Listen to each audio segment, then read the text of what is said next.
사랑하는 초업제교회 성도 여러분, 유튜브 시청자 성도 여러분 반갑습니다. 김정빈 목사입니다. 오늘은 2026년 3월 6일 금요일 아침입니다. 오늘도 주 안에서 복된 날 되시기를 주의 이름으로 축원드립니다. 제가 기도하고 오늘의 말씀 묵상 시작합니다. 하나님 감사합니다. 간밤에도 지켜주시고 또 이렇게 새날을 우리에게 허락하여 주시니 감사합니다.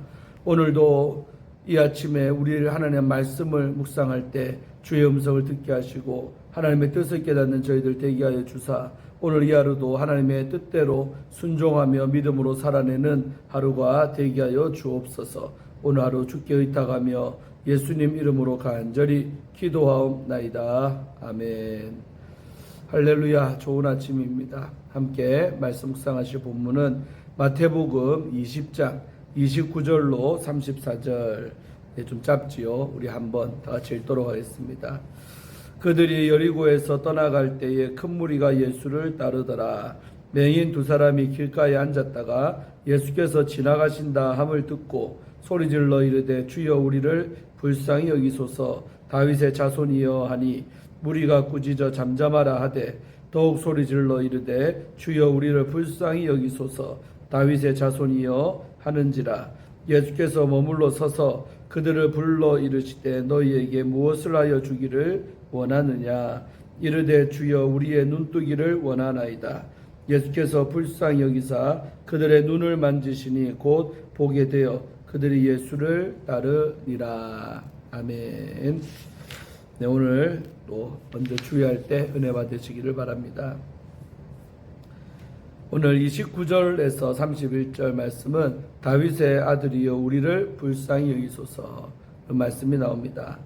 예수님 일행이 여리고를 떠날 때 큰 무리가 예수님을 따랐습니다. 마태는 예수님 일행이 여리고에 들어간 내용을 기록하지 않고 여리고를 떠나는 장면만 묘사합니다. 여리고는 갈릴리에서 예루살렘에 가는 도중에 있는 마지막 도시입니다. 무리는 예수님 일행처럼 갈릴리에서 예루살렘으로 올라온 순례자들로 보입니다. 요단강 동쪽에서 예루살렘에 가는 순례자들은 반드시 여리고를 거쳐야 했으므로 예수님 일행과 순례자들은 여리고에서 만났을 것입니다. 마태복음에 무리가 예수님을 따르는 모습은 자주 나오는데 제자들이 예수님을 따르는 것과는 다릅니다. 무리는 예수님이 예루살렘에 입성하실 때 다윗의 아들이라고 외치며 환호하지만 끝까지 예수님을 따르지는 않습니다. 그저 필요를 충족하기 위해 예수님을 따랐습니다. 예수님이 예루살렘을 향해 가실 때 길가에서 두 맹인이 예수님을 다윗의 아들이라고 부릅니다. 30절 말씀이죠. 이들은 소외된 자들로 도성 안에 아니라 길가에서 순례자들의 자선을 기대하며 구걸하고 있었습니다. 그런데 예수님께는 자선이 아니라 치유를 기대합니다. 그들은 다윗의 아들로 오신 예수님이 자신들을 치유하실 것을 믿었습니다. 마태복음에서 다윗의 아들이라는 칭호는 낮은 자들을 향한 예수님의 긍휼을 묘사할 때 사용됩니다. 특히 마태는 예수님의 치유 사건에 다윗의 아들을 사용합니다. 다윗의 아들은 두 맹인, 또 귀신 들려 눈 멀고 말 못하는 사람, 또 수로 분위기의 여인의 딸을 치유하셨습니다. 욕망으로 영적인 시야가 가려져 높은 자리를 구한 제자들과 달리 맹인들은 예수님을 정확히 보았고 예수님이 무엇을 위해 이 땅에 오셨는지를 알았습니다. 무리는 맹인들을 꾸짖으면서 조용히 하라고 윽박을 질렀습니다. 그런대로 맹인들은 더 크게 외쳤습니다. 우리를 불쌍히 여기소서. 주 다윗의 아들이여. 주는 단순히 존칭어가 아니라 치유하는 메시아를 의미합니다. 이 외침은 가난한 여자의 간청과 비슷합니다. 주 다윗의 자손이여 나를 불쌍히 여기소서. 가난한 여자가 포기하지 않고 다윗의 아들을 불렀던 것처럼 맹인들도 무리의 꾸짖음에 굴복하지 않고 다윗의 아들을 믿고 치유를 요청합니다. 두 맹인의 믿음은 앞단락에 나온 제자들의 태도와 이단락에 묘사된 무리의 모습과 대조됩니다. 마태는 다윗의 아들 칭호를 맹인과 관련해 본문에 사용해 영적인 눈이 감긴 자들이 예수님을 배척하는 모습을 의도적으로 드러냅니다. 이 사건은 욕망으로 영적 시야가 가려진 두 제자가 높은 자리를 구한 장면과 다릅니다. 제자들은 예수님이 예루살렘에서 왕으로 통치할 것을 기대했으므로 자신들도 높은 자리에 앉을 것이라고 믿었습니다. 그들은 무리와는 달랐지만 그럼에도 예수님을 정확히 알지 못한 채 높은 자리를 구합니다. 무리는 메시아가 와서 이스라엘의 주권을 회복할 것이라고 기대했고 또 제자들과 마찬가지로 예수님의 정체를 정확히 알지 못했습니다. 예수님은 무리를 향해 눈이 있어도 보지 못하는 문제를 지적을 하셨습니다. 그들은 예수님이 오신 목적을 알지 못해 결국 예수님을 죽이는 일에 동의할 것입니다. 마태복음에는 영적인 눈을 뜨지 못한 다른 부류도 묘사됩니다. 부자 청년은 영생의 길을 물으려고 왔으나 영생의 길이신 예수님을 따르지 않고 재물을 붙잡았습니다. 이처럼 예루살렘으로 올라가는 예수님과 동행하는 제자들과 무리는 예수님이 오신 목적을 알지 못하는 점에서 동일하게 영적인 눈을 뜨지 못한 상태입니다. 맹인들은 예수님이 다윗의 아들로서 회복하는 목자의 역할을 하러 오신 것을 확신을 했습니다. 두 맹인은 앞을 볼 수 없었으나 다윗의 아들을 알았습니다. 이들은 예수님의 능력으로 눈을 뜨고 예수님을 따를 것입니다. 예수님과 함께 있다고 해서 예수님의 정체를 정확히 안다고 보장하지 않습니다. 성경이 묘사하는 예수님이 누구신지 정확히 알아야 그의 성품에 인생의 문제를 맡기고 포기하지 않을 수가 있습니다. 우리 32절부터 34절 말씀은 불쌍히 여기사 그들의 눈을 만지시니 라는 말씀 나오죠.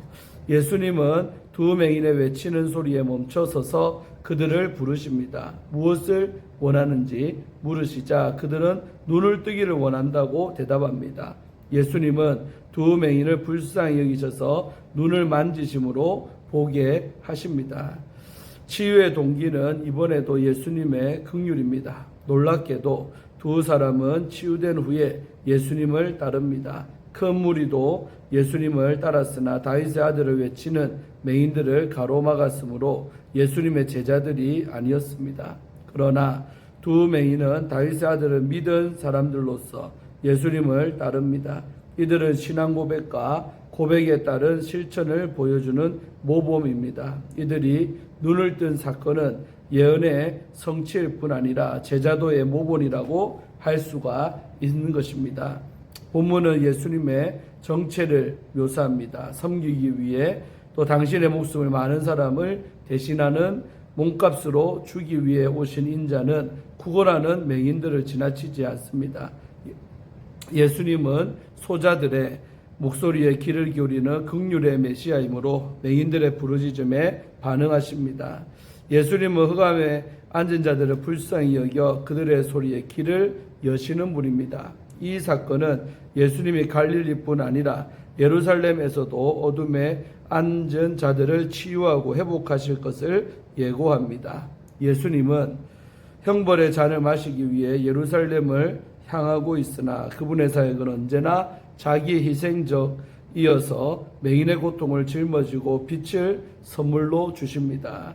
맹인의 치유는 역설적으로 유대교 지도자들의 영적 무지를 암시합니다. 맹인들은 흑암에 앉은 백성으로서 빛을 보았으나 백성을 빛으로 이끌어야 할 사람들은 예수님의 정체를 알지 못한 채 또 맹인으로 머물러 있습니다. 예수님은 눈먼 종교 지도자들에 의해 배척당하고 죽임 당하실 것입니다. 그들은 오래 기다려온 다윗의 아들을 이방인의 손으로 죽이고 맙니다. 예수님의 정체를 정확히 알아야 그분의 손길을 통해 회복을 경험할 수가 있습니다.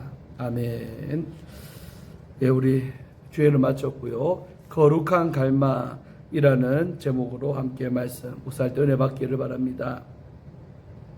미국에는 2012년산 빈티지 와인이 특히 유명하다고 합니다. 빈티지 와인은 특정 해에 수확한 포도로 만든 와인입니다. 그해 기후가 특별했기에 풍미가 뛰어나다고 합니다. 이 와인을 만드는 과정은 참 독특합니다. 가뭄이 들면 농부는 일부러 물을 주지 않습니다. 물이 부족해지면 포도나무의 뿌리가 살아남기 위해 땅속을 더 깊이 파고듭니다. 더 깊은 땅으로 뿌리를 내려 신선한 영양분과 미네랄을 빨아들입니다. 이 혹독한 절박함을 견딘 포도나무에서 최고의 빈티지 와인이 탄생합니다. 인생의 고난과 가뭄이 찾아올 때 하나님은 우리가 뿌리를 주님께 더 깊이 내리기를 원하십니다. 이것이 바로 거룩한 갈망입니다. 본문에는 한 줄기 빛도 보이지 않는 절망 속에서 누구보다 간절히 주님을 찾았던 두 사람이 등장을 합니다. 그들은 어떤 방해에도 굴복하지 않고 더욱 소리질러 예수님께 호소를 했습니다. 31절 말씀이죠. 이들의 절박과 외침 속에 어떤 영적 교훈이 담겨 있을까요? 예수님이 여리고를 지나 예루살렘으로 향해 올라가실 때 큰 무리가 따르고 있었습니다. 길가에 앉아있던 두 맹인은 예수님이 지나가신다는 소식을 듣자 즉시 외칩니다. 주여 우리를 불쌍히 여기소서 다윗의 자손이여. 30절 말씀이죠. 그들은 예수님을 선지자 정도로 이겼던 사람들과 달리 예수님을 다윗의 자손, 즉 구약 성경에 예언된 메시아, 약속의 구원자로 고백했습니다. 이 짧은 외침 속에는 자신의 비참함을 인정하는 겸손과 메시아만이 자신을 치유할 수 있다는 담대한 믿음이 담겨 있었습니다. 하지만 무리는 조용히 하라고 꾸짖었습니다. 31절이죠. 이러한 꾸짖음은 사회적 약자에 대한 무시를 반영합니다. 무리는 예수님이 예루살렘에서 더 중요한 일을 하실 것이기에 이 두 사람에게 조용히 하라고 윽박지른 것입니다. 그러나 그들은 멈추지 않았습니다. 오히려 더욱 절규합니다. 이 기회를 놓치면 다시는 예수님을 만날 수 없다는 절박함 때문이었습니다. 그 어떤 인간적인 방해도, 그 어떤 부정적 소리도 그들을 멈출 수 없었습니다. 이들의 부르짖음은 마침내 예수님의 발걸음을 멈추게 했습니다. 주님은 그들을 불러 말씀하셨습니다. 너희에게 무엇을 하여 주기를 원하느냐. 32절 말씀이죠. 주님은 이미 그들의 아픔과 고통을 알고 계셨지만 그들이 입술로 그들의 믿음을 고백하기를 원하셨던 것입니다. 그들은 지체 없이 고백합니다. 주여 우리의 눈뜨기를 원하나이다 하고요. 33절 말씀이죠. 예수님은 그들을 불쌍히 여기셨고 그들의 눈을 만지시자 그들이 곧 보게 되었습니다. 그러나 치유는 여기서 끝나지 않았습니다. 그들은 곧바로 예수님을 따랐습니다. 34절의 말씀이죠. 육신의 눈뿐 아니라 영의 눈까지 밝아져 주님을 따르는 삶으로 나아간 것입니다. 이처럼 주님 앞에서 절박함을 포기하지 않고 나아간 인물들은 성경 곳곳에서 찾아볼 수가 있습니다. 병으로 죽을 것이라는 선지자의 통보를 듣고 히스기야 왕은 여호와 하나님 앞에 통곡하며 간절히 기도했습니다. 그러자 하나님이 그의 생명을 15년 더 연장해 주셨습니다. 또한 자신의 딸을 고쳐달라는 갈망 하나로 끈질기게 주님께 매달렸던 수로보니게 여인도 결국 응답을 받았습니다. 이들은 모두 세상의 거절과 절망 속에서도 오직 주님께 모든 것을 걸고 나아간 사람들입니다. 사랑하는 우리 초업제교회 성도 여러분, 오늘 우리에게 필요한 것이 바로 이것입니다. 인생의 한밤중 같은 상황이 찾아올 때 세상은 우리의 문제를 해결해 주지 못합니다. 하나님은 그 절망의 순간에 우리의 뿌리가 주님께 더 깊이 내리기를 기다리십니다. 육신의 눈은 밝아도 영의 눈이 어두워 방황하는 이가 있습니까? 부정적이고 절망적인 소리에 눌려 낙심하고 있습니까? 두 맹인과 같이 더욱 소리질러 주님께 나아갈 때입니다. 우리의 간절한 외침을 주님이 들으시고 응답하실 때 우리는 더 깊어진 믿음과 순종으로 주님을 따르는 사람으로 변화될 것입니다. 아멘. 예, 마지막으로 우리 이정현 목사님 쓰신 나는 이렇게 믿습니다. 생명의 말씀사에서 나온 책의 일부분을 읽어드리고 마치려고 합니다. 예수님을 믿는 것이 우리 인생에서 가장 복된 일입니다. 예수님을 아는 것이 가장 큰 복입니다. 우리 가정이 잘 살지 못하고 특별한 것이 없어도 온 식구가 예수님을 믿고 살면 그게 가장 큰 행복인 것입니다. 성 어거스틴이 어느 날 밤 주님을 사모하는 마음으로 기도하다가 잠이 들었습니다.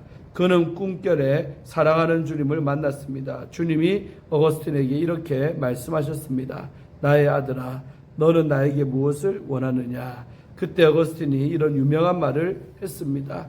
아무것도 원하지 않습니다. 오직 주님만을 원합니다. 이것이 정답입니다. 예수님을 나의 구주로 영접한 성도는 다른 것이 부럽지 않습니다. 다른 것은 중요하지 않습니다. 가장 귀한 것을 얻었기 때문이죠. 가장 큰 축복을 이미 얻었기 때문입니다. 예수님을 나의 구주로 고백하는 신앙 고백은 우리를 복으로 인도해 줍니다. 아멘. 이것으로 오늘 말씀 묵상을 마치려고 합니다. 오늘도 이 시간을 통하여 하나님의 음성을 듣고 또 하나님의 말씀을 깨달으신 줄로 믿습니다. 그대로 살기를 축원합니다. 기도하고 마칩니다. 하나님 감사합니다. 오늘도 이 아침에 하나님 말씀 묵상하게 하시고 또 주의 뜻이 무엇인가를 깨닫게 하시니 감사합니다. 참으로 우리 안에 참된 믿음이 있기를 원하고 정말 하나님이 나의 구원자이시고 또 하나님의 모든 그 능력이 우리를 치유하시고 또한 구원까지 하실 줄로 우리가 믿사오니 정말 참된 믿음의 사람들 다 될 수 있도록 축복하여 주시고 또 올바른 신앙 고백을 할 수 있는 저희들 되게 하시고 하나님이 어떤 분이신가 잘 알 수 있도록 우리의 영의 눈을 열어주시고 귀를 열어주시고 깨닫는 마음 되게 하여 주옵소서. 오늘 이 하루도 정말 깨달은 대로 이 말씀대로 그대로 순종하며 살아내는 하루가 되게 하여 주옵소서. 예수님 이름으로 간절히 기도하옵나이다. 아멘. 할렐루야. 오늘도 좋은 하루 되시기를 바랍니다. 내일 아침에 또 말씀 묵상으로 함께 만나겠습니다. 샬롬.